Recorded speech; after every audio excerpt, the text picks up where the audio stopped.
Brazil Argentina আমাদের পছন্দ হতে পারে, কিন্তু আমাদের পরিচয় কি? আমরা বাংলাদেশি।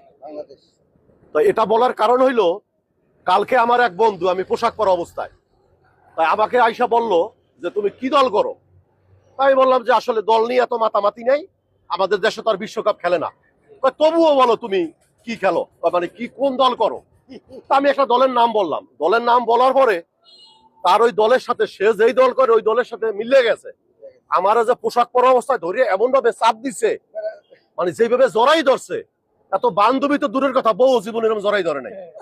তো আসলে এখন দেখলাম যে খেলা লইয়া এত উন্মাদনা।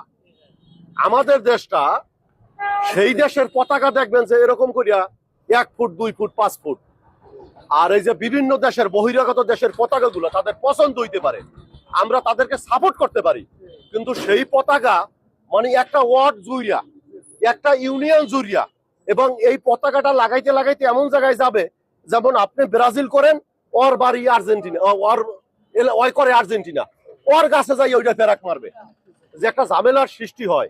তো এখন আমাদের দেশে যেই উন্মাদনাটা চলতেছে, খেলার একটা সাপোর্ট করা ভালো, পছন্দ করা ভালো, কিন্তু যেগুলা হইতেছে শত শত মোটরসাইকেল লইয়া, শত শত গাড়ি লইয়া শোডাউন করতেছে, এটা কি আমার নিজের দেশের জন্য?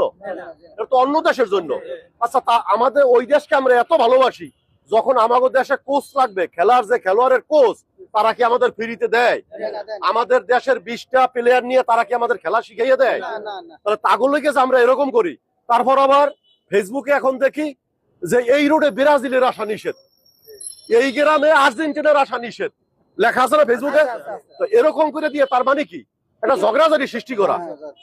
আসলে আমাদের গ্রামে আমরা এই যে পতাকা তৈরি করি কয়েকশো মিটার, কয়েক হাজার গজ, কিন্তু আমাদের আশেপাশে অনেক লোক আছে, তারা কিন্তু বছরে একটা কাপড়ও কিনে পড়তে পারে না, পারেই না পড়তে। তো সেই কাপড়ের জন্য এরকম করি। এটা করার কারণ হচ্ছে এইটা, যে বর্তমানে ছেলেপানের দেখি যে গাড়ির যে কালারটা, সেইটাও একটা কোন দেশের আর্জেন্টিনার পতাকা, ব্রাজিলের পতাকা, জার্মানির পতাকা। এরকমটা হবে কেন? এরকম উন্মাদনা থাকবে কেন?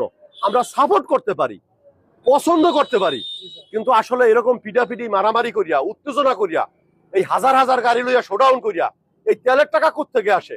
2 টাকা তেলের দাম বাড়ালে দেশে দিয়ে আন্দোলন শুরু হয়ে যায়, কিন্তু অকাজেই তেল খরচ করে কিভাবে?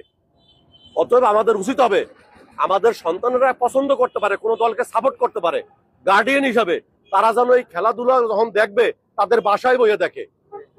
বন্ধু বান্ধবের সাথে দেখলেই এক পক্ষের বিভিন্ন খোঁচাখুচি করে মারামারি পিটাপিটি শুরু হয়ে যায়। অতএব সাপোর্ট করি, আমার দেশ সবাই আগে, আমার দেশের পতাকা 1 গজ এরম করে ওড়ে,